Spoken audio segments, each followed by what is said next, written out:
집행권을 가진 사람이 민사집행은 개별집행이라는 용어를 써요. 그런데 이제 포괄로 이 채권자들을 이렇게 뭉뚱그려서 포괄로 집행하는 게 이제 도산 절차가 있습니다. 도산 절차. 그러니까 지금 배우는 민사집행법은 개별 절차예요. 근데 포괄적으로 하는 집행 절차가 이제 도산이 되면 더 채무자가 완전히 망해버리면 채권자들이 개별적으로 하는 게 아니라 이렇게 포괄적으로 누가 그 사람들 이렇게 대신한달까 해서 파산관계인이 이 절차를 주재해가면서 법원과 이렇게 공평한 청산을 위한 도산 절차, 파산 절차가 있는데 지금은 아직 그 단계는 아니고 개별로 집행하는 건데 다만 개별 집행인데 이게 또 황당한 거야. 여러분이 민법에서 채권법에서 채권자 평등주의 이런 말 배웠잖아. 채권자 평등주의니까 어떤 사람이 자기 1억 원 받는다고 자기만 쏙 받아가면 안 되고 이런 절차로 왕창 밟는데 민사 집행의 절차 와중에 언제 시점까지는 나머지 채권자들이 이 사람이 실컷 애써서 막 이런 절차를 밟은 거에 뛰어들게 왜 그러느냐.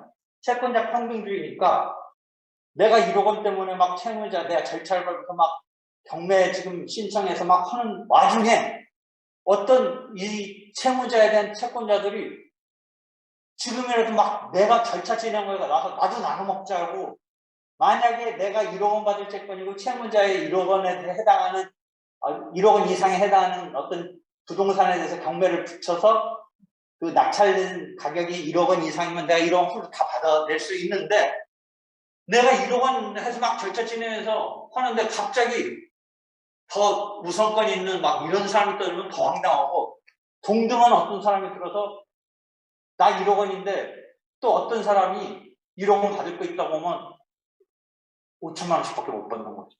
나 1억 원 다 해서 못해. 그런 상황이 벌어져. 왜 그러느냐? 민법에서 여러분이 배운 채권자 평등주의이기 때문에 1억 원 내가 받을 권리 갖고 기껏 열심히 해서 막 집행까지 갔는데 아직 판결문 없어도 어떤 사람이 나도 1억 원 받을 거 있는데 그래서 나도 나눠 가져야겠다고 들어버리면 일은 내가 다 돌려놓고 내가 수고는 다 해놨는데 어느 시점까지는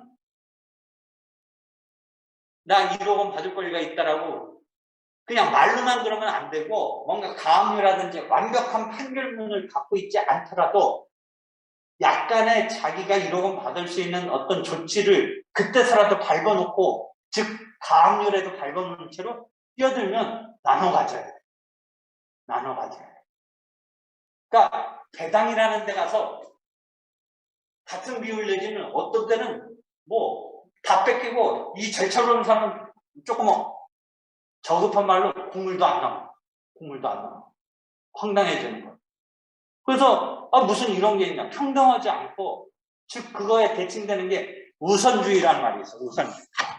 우선주의 느낌이 뭐야. 이 절차를 밟은 사람이 먼저 빼가고 남으면 나머지 사람이 한다든지 하는 게 맞는 거 아닌가 라는 게 우선주의인데 우선주의를 우리는 채택하지 않고 채권자 평등 이런 것 때문에 평등주의를 택했어.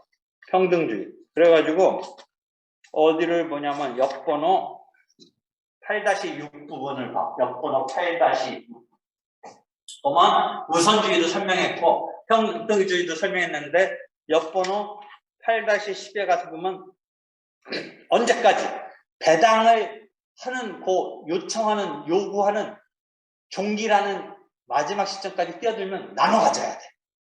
나머지 사람들 채권자도 그런 평등주의를 채택한 게 민법상의 채권자 평등주의 때문에 원래 아까 왜 이 이야기까지 하냐면 도산 절차는 포괄적인 집행이니까 평등하다는 개념하고 매칭이 되거든. 포괄적으로 전체적 채권자가 파산관계인을 내세워서 공평한 청산이라는 이념에 의한 게 도산 절차이기 때문에 그때는 평등주의가 맞는 건데 그래서 포괄주의, 포괄배당, 포괄집행 이런 말을 쓰는데 지금 민사집행은 포괄집행에 대칭돼서 개별집행이라는 말을 쓰는데 마치 개별집행이면 내가 절차 밟아서 내 거 빼가야 되는 거 해야 될 것 같은데 갑자기 내가 절차 밟아놓은 것에서 뒤늦게 배당 요구의 종기, 마지막 시점까지 뛰어들어서 나눠 가져야 된다는 개념이 나와.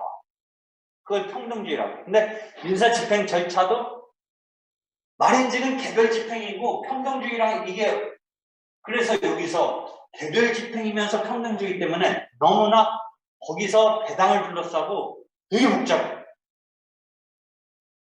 그래가지고 이게 좀 왜 그렇게 됐느냐. 일본이 원래 평등주의로 되니까 우리도 그냥 그렇게 했기 때문에 여기서 지금 헤어나지 못하고 대단히 복잡해. 그 부분. 그러니까 독일은 그냥 평등주의를 민사집행법에서는 아닌데 거기 보면 독일은 민사집행에서 아니기 때문에 독일은 우선주의니까 이게 같이 여러 명이 끼어들어서 그 사이에 막 혼전 벌어진다는 개념은 없어. 그냥 절차 밟은 사람이 풀로 빼가. 그게 뭐 모자르든 남든 하여튼 자기가 독점적으로 빼가. 근데 지금 평등주의는 절차 밟은 사람이 독점적으로 빼가는 게 아니라 뭔가 일정한 뭔가 이렇게 자기 채권에서 나름의 약간의 뭔가 징표를 내세워서 뛰어들 수 있게 해줘. 언제까지? 배당을 마치는 그 종기라고 하는 법원이 정해질 시점까지 뛰어들면 그렇게 돼. 그러니까 이 집행 절차를 밟은 사람이 자기 독점적으로 빼가고 난 이후에서는 어쩔 수 없지만 그 전 언제까지는 막 채권자들이 두라도 돼. 그게 평등주의야. 민법에서 채권 평등 이런 것 때문에. 그러니까 이게 절차 밟은 사람은 오히려 뒷전으로 가고 남는 것도 없게 되고 고생만 빼으로하고 실제 집행법에서의 목적은 집행을 실효성 있게 해줘야 되는데 현실적으로는 이미 민법 등에서 우선권으로 딱 걸려있는 채권 등이 빼가니까 그냥 일반 채권자는 우선권이 있는 사람한테 다 뺏기고 또는 저당권 있는 사람들은 아예 그 저당물에 대해서 확실히 빼가는 거니까 일반 채권자는 꽝일 확률이 너무나 많은데 플러스 일반 채권자들끼리도 뒤늦게 와닥닥 뛰어드는 일반 채권자가 그러면 또 나눠가져요. 우선권 있는 사람한테 뺏기는 건 물론이며 설사 우선권 없는 채권자들끼리도 뒤늦게 어느 시점까지 뛰어들면 나눠가져야 돼. 평등주의 때문에. 그래서 어떻게 보면 말로는 지금 집행 어쩌고 저쩌고 하니까 뭐 실효성 있게 한다면 의미 있다라고 생각하지만 현실적으로 또 꼭 그 채권자 입장에서는 황당해지는 상황도 있어. 한편 채무자라는 사람들도 보호해줘야 되는 것은 맞는데 하여튼 실효성 있게 하여야 한다라는 이 집행 절차의 어떤 이념이랄까 취지에 비춰서 꽝인 상황이 너무 많아. 그런 상황이 있어. 하여튼 그 배당 같은 거는 이제 기술적으로 막 뛰어드니까 거기서 막 실무적으로 뭐 있긴 한데 그런저런 거 이제 나중에 조금 문제도 한번 풀어볼 텐데 이런 게 지금 민사 집행에서 기본 개념. 이해 되겠어요?